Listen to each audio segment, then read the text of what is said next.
Un homme a abandonné sa fille au milieu du désert brûlant, simplement parce qu'il ne pouvait pas accepter d'avoir une fille. Dans l'immensité d'un désert aride, où la sécheresse et l'étendue des dunes servaient de décor à des existences marquées par l'épreuve et la légende, naquit Alizée, une enfant dont la vie fut dès le premier souffle assombrie par un abandon cruel et arbitraire. Dès sa naissance, elle fut marquée par le geste impitoyable de Jacques, son père qui, enraciné dans d'anciennes croyances et superstitions, estimait que seuls les garçons pouvaient porter le fardeau et l'honneur d'une lignée, reléguant les filles au rang de poids inutiles, incapables de perpétuer l'héritage familial. Ainsi, par un jour brûlant, Jacques abandonna Alizée au cœur du désert, convaincu que ce geste préserverait sa réputation et l'avenir de la famille, même au prix de renoncer à l'un de ses propres liens de sang. Le désert, territoire d'extrêmes et de perpétuels changements, devint alors le théâtre où se déploya le destin d'Alizée. Au milieu des sables mouvants et des vents mordants, la fillette fut découverte par Dame Marguerite, une vieille femme qui vivait dans une modeste cabane à la lisière du village d'Aridel, réputée pour ses connaissances ancestrales et pour sa sensibilité envers les mystères cachés dans l'ombre du monde naturel. Animée d'empathie et d'un instinct protecteur, Dame Marguerite recueillit l'enfant et l'initia au secret des dunes, des courants d'air et des énigmes que le désert ne dévoile qu'à ceux qui consentent à l'écouter. C'est à partir de cette rencontre qu'Alizée comprit que le désert n'était pas seulement un lieu de châtiment, mais également un espace où la transformation et la renaissance pouvaient germer des épreuves les plus rudes. En grandissant, Alizée commença à saisir que l'abandon subi n'était pas un simple coup du destin, mais aussi le point de départ d'une quête de connaissance de soi et de métamorphose. Forgée par la souffrance et la solitude, la jeune fille découvrit un don singulier, la capacité d'entendre le murmure du vent et de lire la danse des sables. Ce talent insuffla à son parcours l'élan de résister à un passé plein de préjugés, prouvant que la fragilité apparente peut devenir la source d'une force inébranlable. Soutenue en permanence par Dame Marguerite, Alizée apprit à transformer l'amertume de l'abandon en sagesse, découvrant que les traditions et rites du désert pouvaient se réinventer pour donner naissance à une nouvelle ère où la valeur d'une personne ne se juge pas à son genre, mais à la profondeur de son esprit et au courage de braver les fureurs du monde. Au fil de son chemin, Alizée assimila les savoirs ancestraux et les enseignements du désert pour se rebeller contre les chaînes imposées par des superstitions dépassées. Elle sut que l'acte de Jacques, en l'abandonnant bien que cruel et fondé sur des vues archaïques, avait allumé en elle un désir immense de prouver que l'essence humaine transcende les étiquettes et les conventions imposées. En parcourant les étendues de sable, Alizée découvrit des sources de vie insoupçonnées, de petites floraisons surgissant là où on ne les attendait pas, des oasis modestes et des abris naturels qui se dressaient telles des métaphores vivantes de la régénération. Cette communion profonde avec la terre lui permit de comprendre que, même le désert le plus désolé, recèle une graine d'espoir, la même qui grandissait en elle malgré tout, née dans l'abandon mais nourrie par le désir de vivre. Les années passant, l'histoire d'Alizée s'éleva au rang de légende vivante, celle d'une fillette qui défia la logique cruelle du préjugé et se réinventa en un être de lumière et de résistance. Chaque leçon reçue, chaque parole de Dame Marguerite fut une pierre à l'édifice de sa nouvelle identité, où le passé se redéfinissait et où le présent s'illuminait de la promesse d'un futur où l'être humain n'est plus évalué selon des traditions anciennes, mais par la force de son âme. Les habitants d'Aridel la considéraient désormais comme un symbole de renouveau et de dépassement, un exemple illustrant que l'abandon peut se transformer en puissance créatrice, capable de toucher et de changer même les cœurs les plus endurcis. Elle se réconcilia avec son destin, comprenant que le geste de Jacques n'était qu'un épisode d'une histoire plus vaste, dans laquelle la préservation de sa propre essence devenait le véritable legs à perpétuer. Grâce aux rituels et pratiques qu'elle avait assimilés auprès de Dame Marguerite, la jeune fille incorpora des éléments de la nature et de la tradition pour concevoir une nouvelle manière de vivre, associant le mysticisme du désert à la résilience qu'impose un environnement impitoyable. Cette métamorphose ne reconstruit pas seulement son identité. Elle convie aussi la communauté à revisiter ses valeurs et à se défaire des schémas de pensée rétrogrades. Alizée démontre que, lorsqu'on transforme la douleur en apprentissage, l'être humain peut surmonter les défis les plus ardus et ressortir grandi, non pas malgré ses cicatrices, mais grâce à elles. Par un matin de brise légère, Alizée s'accroupit sur le sable et contemple l'horizon ondoyant. Ses doigts, durcis par le temps et le labeur, effleurent la surface brûlante du sol, percevant des vibrations subtiles que rares sont ceux à deviner. À 15 ans, ses yeux reflètent le poids de souvenirs qui ne sont pas vraiment les siens, mais qu'elle a hérité des récits de Dame Marguerite lors de longues nuits étoilées. Ce sont les mémoires d'un peuple qui apprit à tirer la vie de la sécheresse, qui sut transformer la pénurie en abondance intérieure. Le désert parle à qui sait l'écouter, répétait souvent la vieille dame, tout en préparant onguents et remèdes à partir des rares plantes poussant aux alentours. Il enseigne que la vie persiste, même quand tout semble mort. Alizée ferme les yeux et laisse le vent caresser son visage. Elle sent une douleur persistante dans sa poitrine lorsqu'elle pense à Jacques, l'homme qui l'a abandonnée parce qu'elle n'était pas le fils qu'il attendait. Un homme qui, mu par des croyances antiques et des peurs injustifiées, préféra briser son lien de sang plutôt que d'affronter le jugement de ses semblables.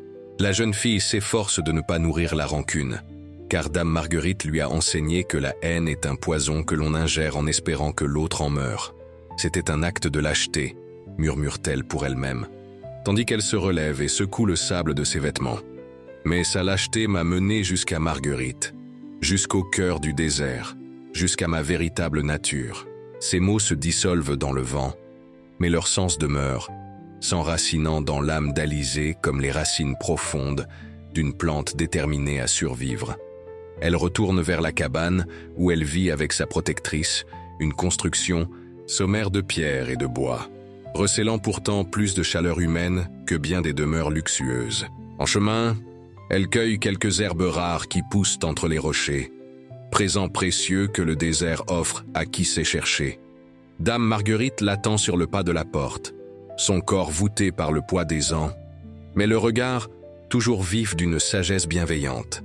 La vieille femme observe la jeune fille s'approcher et sourit, reconnaissant en elle cette force que même l'abandon n'a pu briser. Aujourd'hui, le vent ne souffle pas comme d'habitude. Et commande-t-elle quand Alizée est à sa hauteur? Il nous apporte des nouvelles de changement. Quel genre de changement, Marguerite?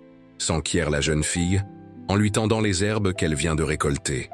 Celui qui mettra à l'épreuve tout ce que nous avons appris, répond l'aïeul avec un mystérieux sourire, en regardant l'horizon. Le village accueillera bientôt des visiteurs, des marchands venus de loin. On dit que parmi eux se trouve un homme qui cherche quelque chose qu'il a perdu il y a bien des années. Un frisson parcourt l'échine d'Alizée, une intuition allant au-delà des mots. Jacques, murmure-t-elle comme pour elle-même. Dame Marguerite ne confirme ni n'infirme, se contentant de serrer les mains de la jeune fille entre les siennes, lui transmettant une force silencieuse. Le désert nous enseigne que chaque chose a son temps. Les dunes changent de forme, les oasis se dessèchent et renaissent. Les tempêtes finissent par s'apaiser. Tout revient à Alizée, d'une manière ou d'une autre. Cette nuit-là, Alizée ne trouve pas le sommeil. Elle s'allonge sur sa natte, mais son corps agité n'atteint pas le repos. Par la petite fenêtre, elle contemple les étoiles, si brillantes dans le ciel du désert, et se demande si ce sont les mêmes qui éclairent la route de Jacques, l'homme qui l'a condamné à la mort, mais qui, de façon ironique, l'a conduite à la vie la plus authentique qu'elle aurait pu espérer. À l'aube, la caravane de marchands arrive au village d'Aridel. Ce sont des hommes et des femmes à la peau tannée par le soleil, menant leurs mules et dromadaires chargés de marchandises venues de contrées lointaines, des étoffes chatoyantes, des épices parfumées, des bijoux artisanaux et d'autres raretés qui émerveillent les villageois. Comme Dame Marguerite l'a demandé, Alizée se rend au petit marché pour vendre quelques potions médicinales qu'elles ont préparées toutes deux ces derniers jours. Parmi les nouveaux venus, un homme d'âge mûr attire l'attention. Son regard paraît alourdi par de nombreuses saisons, et il se déplace lentement, examinant tout comme s'il cherchait quelque chose au-delà des marchandises étalées. Quand ses yeux croisent ceux d'Alizée, un bref instant de reconnaissance se produit, bien qu'il ne se soit jamais vu. Une reconnaissance qui dépasse la mémoire qui touche l'essence même de l'âme. L'homme s'avance vers l'étal où Alizée expose ses remèdes naturels. Ses yeux passent en revue les petits flacons de verre, remplis de liquides multicolores, les sachets d'herbes séchées, les onguents dans leur peau de céramique. « Qui prépare ces remèdes ?» demande-t-il d'une voix rauque et hésitante. « Ma mère adoptive. »« C'est moi-même » répond Alizée d'un ton assuré malgré les battements affolés de son cœur. « C'est elle qui m'a enseigné tous les secrets des plantes du désert. »« Votre mère adoptive ?» L'homme fronce les sourcils, un voile inquiétant passant sur son visage. « Vous n'avez jamais connu vos parents ?» Le silence se fait, chargé de sous-entendus. Alizée sent sa gorge se nouer, mais elle s'efforce de parler avec dignité. « Mon père m'a abandonné dans le désert quand je suis née, parce que j'étais une fille. Dame Marguerite m'a trouvé et m'a élevée comme sa propre enfant. » Les mots frappent l'homme comme des flèches. Il vacille légèrement et s'appuie sur la table improvisée. Alizée note le tremblement de ses mains. « J'ai connu un homme, autrefois, qui a commis la même faute terrible. Il a abandonné sa fille nouveau-née dans le désert, aveuglé par la superstition et la crainte du qu'en dira-t-on. Et qu'est-il advenu de cet homme ?» demande Alizée, la voix ferme malgré l'émotion qui la submerge. « Il a vécu tourmenté par son acte, » répond le visiteur, fixant la jeune fille d'un regard intense. Chaque année, chaque heure, chaque respiration, la culpabilité le rongeait comme un poison lent. Il a perdu sa femme, qui ne l'a jamais pardonné, même sur son lit de mort. Il a perdu le respect de sa communauté lorsque la vérité a éclaté. Et, le plus douloureux, il a perdu la chance de voir sa fille grandir, d'entendre sa voix, de lui transmettre un savoir. Il n'a fait que récolter ce qu'il avait semé, commente Alizée, submergé par un mélange de compassion et de ressentiment. « Oui », admet l'homme baissant la tête, et à présent il erre cherchant une rédemption qu'il ne trouvera sans doute jamais. À ce moment-là, Dame Marguerite apparaît, avançant lentement avec l'aide de sa canne. Son regard avisé embrasse la scène et comprend aussitôt de quoi il s'agit. « Je vois que vous vous êtes déjà rencontrés », dit-elle de sa voix paisible. « Pas encore officiellement », répond l'homme se redressant avec difficulté. « Je m'appelle Jacques. » Le nom résonne aux oreilles d'Alizée comme l'écho d'une ancienne prophétie. C'est l'instant qu'elle a secrètement attendu pendant toutes ces années.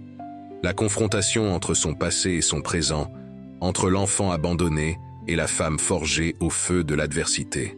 « Je suis Alizée », dit-elle simplement, observant l'effet que ces mots provoquent sur le visage de l'homme.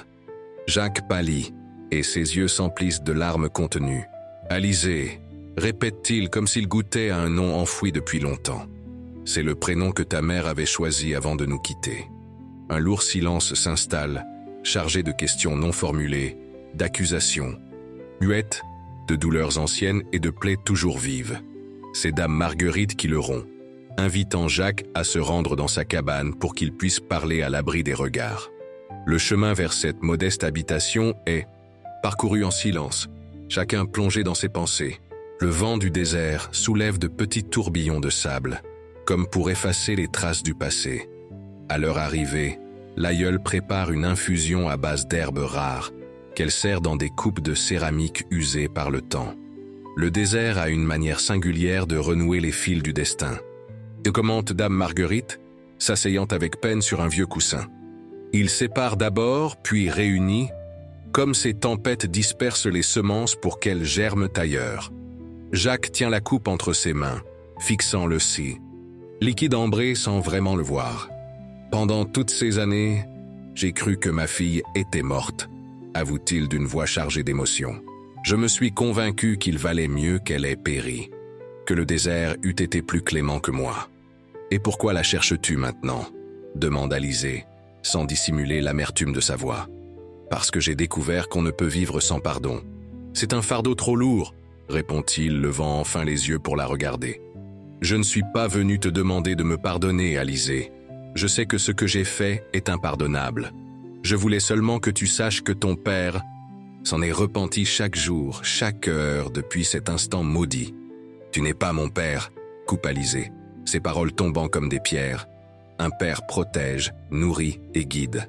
Toi, tu n'as été que l'instrument de ma venue au monde, avant de m'abandonner au désert. Jacques baisse la tête, comme s'il acceptait ce verdict. « Tu as raison », admet-il. « Je ne mérite pas ce titre. J'étais un lâche, un homme faible, prisonnier de mes croyances et de ma crainte du qu'en dira-t-on. Les traditions peuvent être cruelles quand on les interprète mal, intervient Dame Marguerite d'un ton calme. Mais on peut aussi les transformer, leur donner un nouveau sens. Ce même désert qui a failli ôter la vie à Alizée l'a également sauvé, grâce aux savoirs anciens que je lui ai transmis. » Jacques se tourne vers la vieille dame, avec une gratitude infinie. « Comment puis-je vous remercier? Vous avez sauvé ma fille, alors que je l'avais condamnée. Ne me remercie pas, rétorque-t-elle avec douceur. Remercie le désert et ses mystères. Je n'ai fait que suivre ce qu'il me murmurait. » Alizée observe l'échange, le cœur partagé entre la colère qu'elle a longtemps nourrie et une compassion soudaine qui germe comme une fleur rare. Dans Jacques, elle ne voit plus le monstre de ses cauchemars, mais un homme brisé par sa propre faute, dévoré par le remords. « Que veux-tu de moi ?» demande-t-elle enfin en plongeant son regard dans celui de Jacques. « Rien que tu ne sois prête à m'offrir, » répond-il, sincère. « Je suis seulement venu te voir, m'assurer que tu es en vie et en bonne santé. Te dire que je regrette profondément et que si je pouvais revenir en arrière, jamais je n'aurais commis une telle monstruosité. » Les mots flottent dans l'air, tels des grains de poussière dans un rayon de soleil. Alizée ressent un nœud dans la gorge, un tourbillon d'émotions qu'elle peine à démêler. Une partie d'elle voudrait crier et chasser cet homme, le faire souffrir autant qu'elle a souffert. Mais une autre partie devine dans ses yeux la même douleur qui la hante elle-même, bien que pour d'autres raisons. Le désert nous apprend que même les pires sécheresses finissent par prendre fin, dit Dame Marguerite rompant la tension, et qu'après la tempête, ce sont les plantes les plus solides qui refleurissent avec une force nouvelle.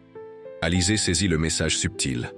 Le pardon n'est pas un devoir, mais une éventualité.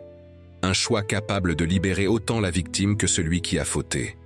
Une graine qui, semée en ce jour, peut éclore quand le moment sera venu. « Je ne peux pas te pardonner aujourd'hui », déclare-t-elle enfin, le regard résolu. « Peut-être ne le pourrais-je jamais complètement, mais je suis disposé à comprendre ce qui t'a poussé à agir ainsi et, qui sait, trouver un jour la paix avec ce passé. » Jacques hoche la tête, des larmes coulant sur son visage buriné. « C'est déjà plus que je ne mérite, » murmure-t-il, en s'inclinant, signe de profond respect. Dans les jours suivants, un dialogue fragile s'instaure entre le père et la fille. Jacques reste au village, logeant dans une auberge modeste, et revient chaque jour voir Alizée et Dame Marguerite.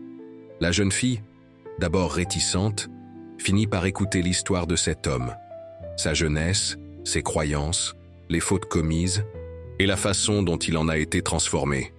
Il lui raconte ses origines, comment on l'avait élevé dans la conviction que seuls les garçons pouvaient perpétuer la lignée familiale.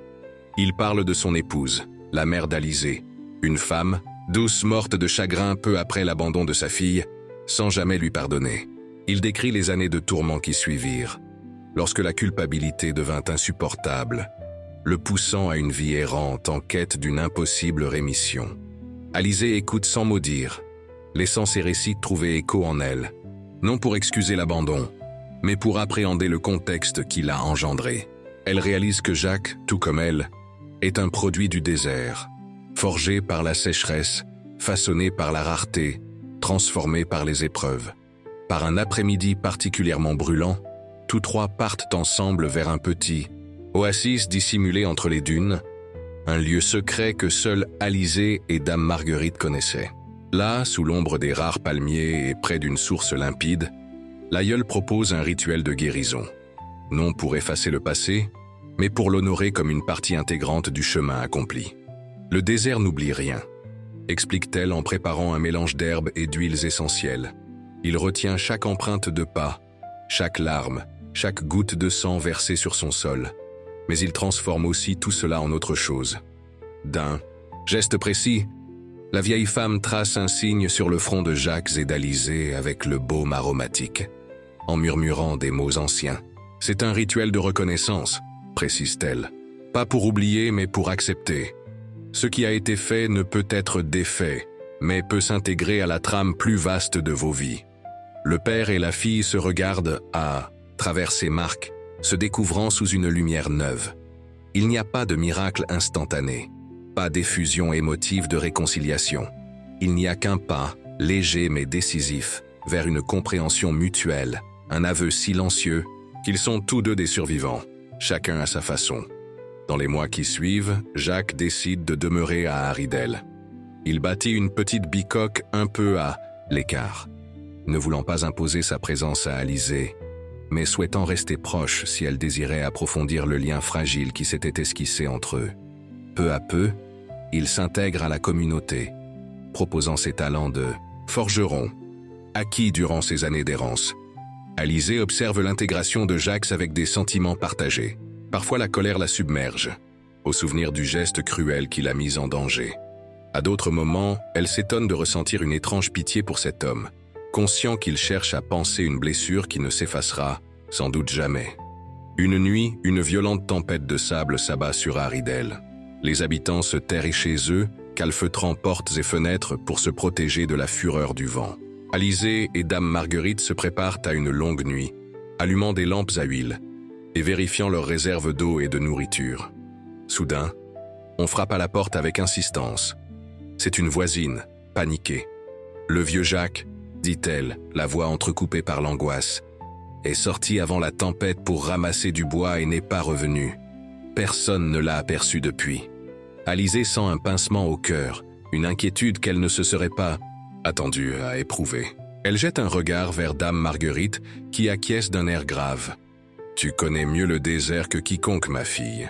Si quelqu'un peut le retrouver au milieu de cette tourmente, c'est toi. » La jeune fille hésite à peine. Malgré tout, elle ne peut se résoudre à laisser Jacques à son sort, comme il l'avait fait jadis. Ce serait reproduire le même abandon, prolonger le même cercle vicieux. « J'irai », tranche-t-elle, couvrant son visage et ses cheveux, d'étoffe épaisse, pour se protéger du sable mordant.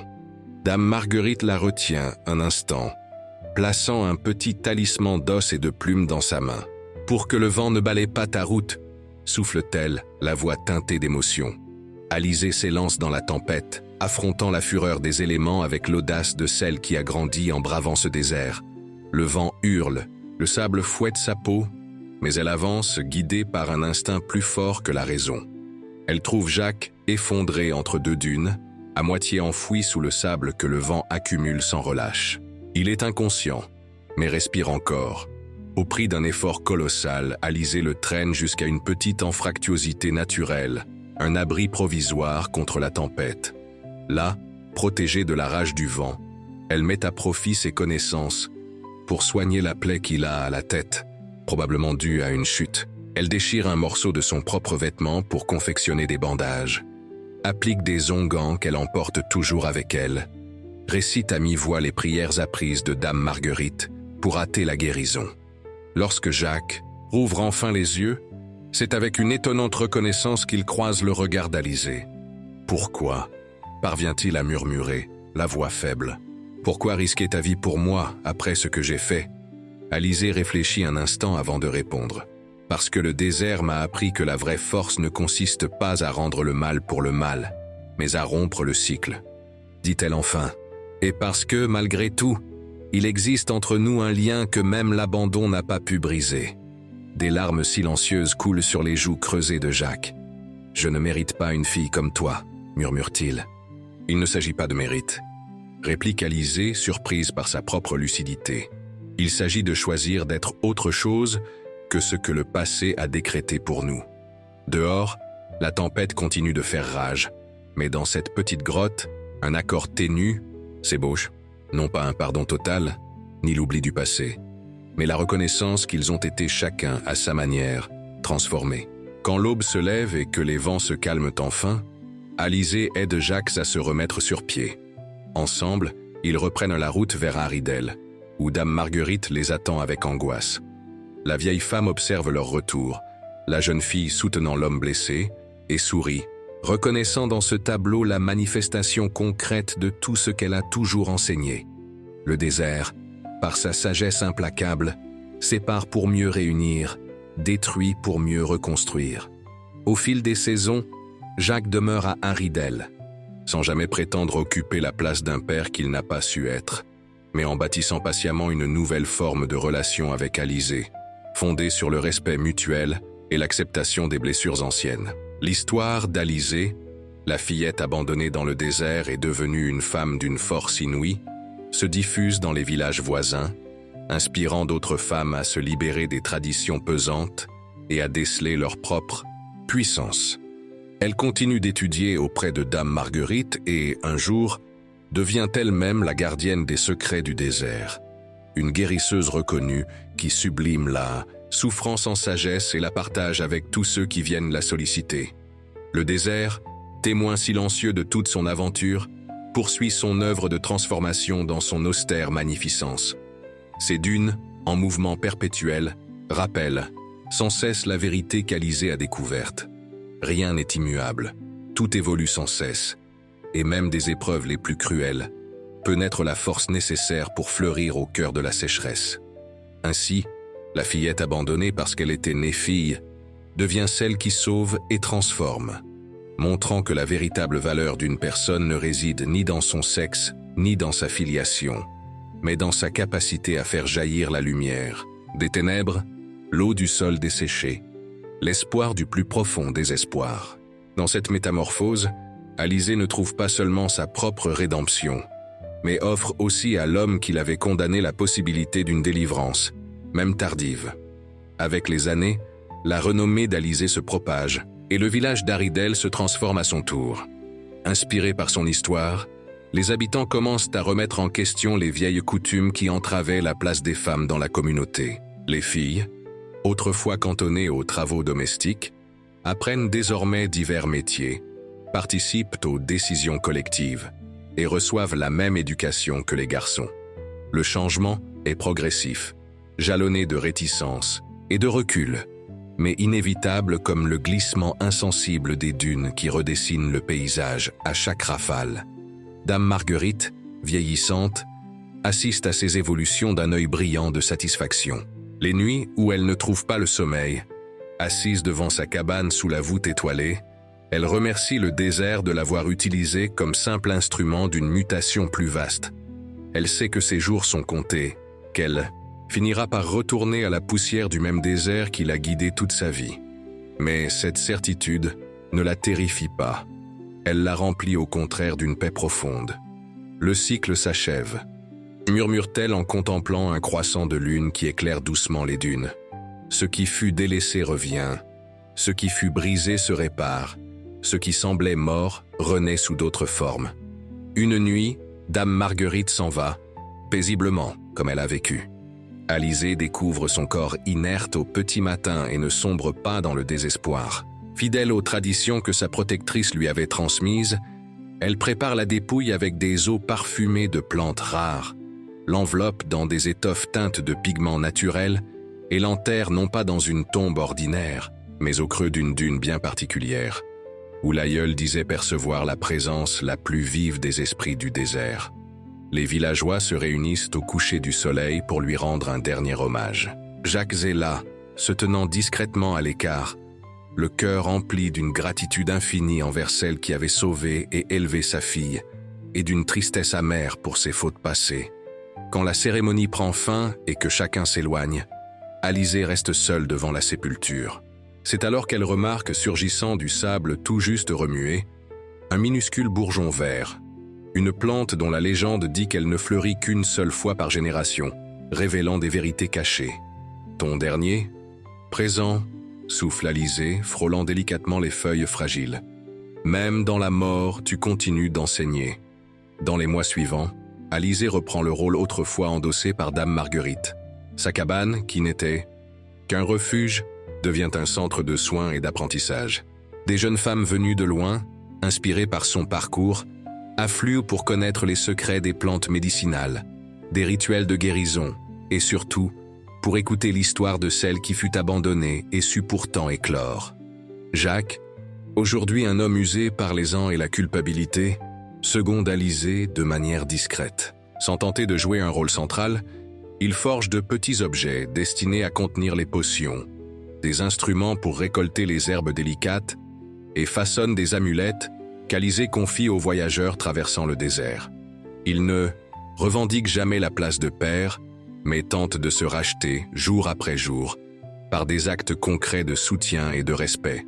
Un soir, alors que le soleil rougit les dunes avant de disparaître, Jacques demande une faveur à Alizé. « J'aimerais me rendre là où je t'ai abandonné », dit-il d'une voix tremblante. « Pas pour me repaître de ce souvenir atroce, mais pour affronter enfin ce que j'ai fait et, qui sait, soulager une part de ce fardeau. » Alizé le contemple longuement. Elle voit devant elle un homme affaibli, qui n'est plus le monstre de ses cauchemars d'enfant, ni le père qu'il n'a jamais été, mais un être humain défaillant en quête d'une paix qu'il n'atteindra peut-être pas. Elle éprouve une compassion qui va au-delà du pardon formel et touche à quelque chose de plus profond. « Nous partirons demain avant l'aube », finit-elle par décréter. « La route est longue et le soleil de midi serait sans pitié pour tes forces déclinantes. » Le lendemain, avant que les premières lueurs du jour ne déchirent l'obscurité, il s'enfonce dans le désert à dos de dromadaire, transportant assez d'eau et de provisions. Jacques suit Alizé en silence, impressionné par la maîtrise avec laquelle elle navigue entre les dunes, comme si chaque relief, chaque nuance de sable lui était familier. Après des heures de marche, Alizé ralentit, puis arrête sa monture. Elle en descend avec aisance et attend que Jacques, raidi par l'âge, en fasse autant. « C'est ici », dit-elle simplement, désignant un creux entre deux dunes. « Dame Marguerite m'a raconté qu'elle m'y avait trouvé. Je n'avais que quelques heures, à peine, et presque plus de larmes pour crier ma soif. » Jacques observe les lieux. Aussitôt, le passé ressurgit. Il revoit la scène avec une précision douloureuse. Le poids du nourrisson, les pleurs qui perçaient son cœur sans parvenir à le dissuader. L'instant même où il déposa l'enfant sur le sable et s'éloigna sans se retourner, croyant obéir à une tradition intouchable. « Je ne méritais pas d'être père », murmure-t-il, s'agenouillant dans le sable brûlant. « Je ne méritais pas la bénédiction que tu représentais. » Alizé s'agenouille à ses côtés, non pas pour le consoler, mais pour partager ce moment de vérité. « Longtemps, j'ai cru que le désert était un lieu de mort et d'abandon, » dit-elle, effleurant du bout des doigts les grains de sable. Mais Dame Marguerite m'a enseigné qu'il est aussi un espace de métamorphose. La chaleur accablante, la pureté de l'air, l'infinité du ciel, tout cela forge en nous quelque chose que nous n'aurions peut-être pas découvert ailleurs. Jacques lève les yeux, trouvant le regard d'Alizé. « Tu es bien plus forte que je ne le serai jamais », reconnaît-il dans un élan d'humilité. « Tu as eu le courage de me sauver au milieu d'une tempête, alors que je n'ai pas eu celui de te protéger du désert à ta naissance. » « Il n'est pas question de force ou de faiblesse », répond Alizé avec la sagesse que lui ont apporté les épreuves traversées. « Il est question des décisions que l'on prend à l'instant critique. Tu as choisi de suivre la peur et la tradition aveugle. J'ai choisi de suivre les enseignements de Dame Marguerite, fondés sur la compassion. Ils demeurent là, côte à côte, tandis que le soleil gravit lentement le ciel, témoin muet de leurs aveux. Il n'existe pas de pardon total. Pas de renoncement immédiat à la souffrance, seulement la prise de conscience qu'ils ont chacun été façonnés par leur choix, et que le désert, d'une façon incompréhensible, les a de nouveau réunis pour clore un cycle entamé au même endroit tant d'années auparavant. De retour à Aridel, un changement imperceptible s'opère entre eux. Ils ne deviendront jamais une famille, au sens ordinaire du terme. Cette opportunité fut perdue à l'instant de l'abandon. Mais ils édifient une forme de complicité faite de respect partagé et d'une compréhension silencieuse qui surpasse les mots. Le temps passe et la renommée d'Alizé s'étend de plus en plus loin. Des caravanes s'écartent de leurs itinéraires classiques pour consulter celle qu'on appelle désormais la fille du désert. Son épopée, racontée au coin des feux de camp, inspire d'autres femmes à rompre avec des coutumes injustes et à chercher leur voie. Jacques, quant à lui, aborde ses dernières années avec une sérénité inespérée. Il continue de travailler le métal, forgeant des objets toujours plus raffinés, parfois de véritables œuvres d'art porteuses d'une histoire de rachat inachevée. Quand sa santé décline, c'est Alizé qui prend soin de lui. Non pas par devoir filial, mais parce qu'elle estime que tout être humain mérite la dignité en fin de parcours. Dans un ultime souffle, Jacques lui serre la main et parvient à articuler ces derniers mots. « Merci de m'avoir enseigné que l'abandon n'est pas nécessairement la fin, qu'il peut aussi être le commencement de quelque chose de plus grand. Tu as fleuri là où je ne voyais que désolation, et c'est le plus beau miracle dont j'ai été témoin. » Après sa mort, Alizée organise un rituel semblable à celui qu'elle avait pratiqué pour Dame Marguerite, enterrant Jacques dans le désert, non plus comme un geste d'abandon, mais comme un retour à l'élément qui, paradoxalement, les avait unis pour toujours. Ainsi, le récit d'Alizée se perpétue à travers les générations, évoluant comme les dunes elles-mêmes. Il ne s'agit plus seulement de l'histoire d'une enfant abandonnée, mais du témoignage vivant de la résilience humaine, capable de s'épanouir malgré les pires conditions, de l'éventualité d'un pardon, même partiel, même incertain, qui libère à la fois la victime et le coupable, et du fait que le véritable héritage d'une personne ne se détermine pas par le sang ou les traditions, mais par la volonté de réécrire son propre destin, en transformant ses cicatrices en marques de grandeur et ses souffrances en sources infinies de sagesse.